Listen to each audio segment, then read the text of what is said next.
Global Telangana association mega convention మొట్టమొదటిసారి మన తెలంగాణలో హైదరాబాద్లో జరుగుతుంది. సో ఏ విధంగా అనిపిస్తుంది? ఆ, ఇది చాలా అంటే ఈ కార్యక్రమం నేను ఫస్ట్ టైం నేను ఇక్కడ రావడం జరిగింది. ఆ, మీకు జీటీఏ అంటే మెగా ఆ, తెలంగాణ అసోసియేషన్ ఏదైతే ఉందో వాళ్ళ ఇది స్థాపించడానికి ముఖ్య కారణం వాళ్ళు ఎన్ఆర్ఐస్ అంతా కూడా అక్కడికి వెళ్ళి వాళ్ళు సెటిల్ అయ్యి వాళ్ళు సక్సెస్ అయ్యి ఇంకా మన వాళ్ళందరినీ కూడా ఇంకా ముందుకు తీసుకురావాలి, సక్సెస్ చేయాలి. ఇక్కడైతే ఏదైతే లేదో వైద్యం కానీ విద్య కానీ ఇంకా ముందుకు తీసుకురావాలనే ఒక మంచి ఆలోచనతో వాళ్ళు విలేజెస్ మీద ముఖ్యంగా తెలంగాణ రాష్ట్రంలో చిన్న చిన్న ఊళ్ళల్లో వాళ్ళకి ఏం ఫెసిలిటీస్ కావాలి, వాళ్ళకి ఏం అవసరం ఉంది ఇప్పుడు అని వాళ్ళు తెలుసుకుని వాళ్ళు ఇంత దూరం ఇక్కడికి వచ్చి మన కోసం ఇక్కడ ఉన్న వాళ్ళ కోసం వాళ్ళు ఇంత మంచి కార్యక్రమాన్ని చేపట్టినందుకు నిజంగా కృతజ్ఞతలండి. ఎందుకంటే మల్లారెడ్డి గారికి చెప్పాలి. ముఖ్యంగా వైద్యం మన విద్య మీద ఫోకస్ చేశారు. మనకి చాలా చాలా అవసరం అండి. ఎందుకంటే ఇందులో కొంచెం మనం ఇంకా వెనకబడే ఉన్నామని చెప్పాలి. వీళ్ళ అంటే ముఖ్యంగా నేను యోగా గురువుగా నేను చెప్పేది ఏంటి అని అంటే, చాలామంది ఏం చేస్తారు అని అంటే యోగా అనగానే భారతదేశం అనేది అందరికీ గుర్తొస్తుంది. కానీ అందరూ నార్త్ వైపు అనుకుంటారు, హిమాలయాస్ వెళ్తారు, లేకపోతే నార్త్ ఎక్కువ తిరుగుతూ ఉంటారు. కానీ అందరికీ తెలియని విషయం ఏంటంటే యోగా గొప్ప గొప్ప గురువులు ఇక్కడే మన తెలంగాణ గడ్డ మీదే చాలామంది ఉన్నారు, చాలామంది ఉండేవారు కూడా.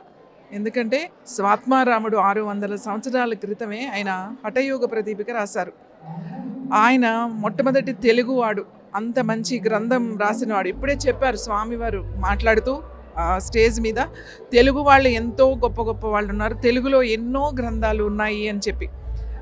నిజంగా అది నిజమండి, ఎంతో గొప్ప గ్రంథాలు ఉన్నాయి. యోగా అనగానే మనం ఏదేదో చూస్తాం, ఎక్కడెక్కడికో వెళ్ళిపోతాం, హిమాలయాస్ వెళ్ళిపోతాం, అక్కడ ఏదో ఉంది, అక్కడ ఎంతోమంది గురువులు ఉంటారు, లేకపోతే అక్కడ ఎంతోమంది యోగులు ఉంటారు, మనం కలవచ్చు, ఒక తపస్సు చేసుకోవాలంటే వెళ్ళిపోవాలి అని అనుకుంటారు. కానీ ప్రపంచం అంతా కూడా వాళ్ళ హిస్టరీ చదువుకుని వస్తారు ఇక్కడికి. మన ఇక్కడ ఆంధ్ర తెలంగాణ వైపు వచ్చి ఇక్కడ వెతుకుతున్నారు.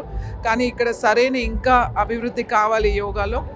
ముఖ్యంగా నేను ఇక్కడ రావడానికి కారణం ఏంటి అని అంటే ఈ యోగాని వైద్యం అంటే యోగా అంటే అందరికీ ఆసనాలు అలానే అనుకుంటారు, కాదండి. ఇందులో వైద్యం ఉంది, ఆరోగ్యం ఉంది, అలాగే స్పిరిచువాలిటీ ఆధ్యాత్మికత కూడా ఉంది. కాబట్టి ఇది ఇక్కడ పరిచయం చేయాలని నేను అనుకుంటున్నాము. ముఖ్యంగా దీని మీద ఫోకస్ చేసి మన natural herbs and naturopathy and yoga వీటి ద్వారా మనం ఆల్రెడీ క్యాన్సర్ మీద ఫోకస్ చేసి క్యాన్సర్ని మనం తగ్గిస్తున్నాం. దీనికి ఖచ్చితంగా మన జీటీఏ తప్పకుండా ఇది కూడా దీని మీద కూడా ఫోకస్ చేయాలని చెప్పి నా కోరిక. అంటే ఎడ్యుకేషన్ అంటే ఓన్లీ అదర్ కాకుండా యోగా కూడా ఇస్ చాలా గొప్ప ఎడ్యుకేషన్ అని చెప్పొచ్చు. యోగా అంటేనే అది కంప్లీట్ మాట. యోగా అంటే ఆసనాలు ఎక్సర్సైజ్ కాదు, అలాగే ఒక మెడిటేషన్ కాదు, అలాగే ఒక వైద్యమే కాదు, అన్నీ కలిపితేనే యోగా అని ఒక వర్డ్ వచ్చింది. యోగా అంటేనే అన్నీ ఉంటాయండి. కానీ ఎందుకో కొన్ని కారణాల చేత ఇవన్నీ విడివిడిగా పనిచేస్తున్నాయి. సో ఐ రిక్వెస్ట్ జీటీఏ మెంబర్స్కి మీరు యోగా మీద కూడా ఫోకస్ చేయాలి. ప్రపంచం అంతా కూడా ఇవాళ మనల్ని చూస్తుంది. కాబట్టి మీరు దీని మీద కూడా ఫోకస్ చేసి అభివృద్ధి చేయాలి అని చెప్పేసి నా కోరిక. అలాగే కంగ్రాచులేషన్స్ అండ్ జీటీఏ మెంబర్స్కి అలాగే ఆల్ ద బెస్ట్ అండి. Thank you.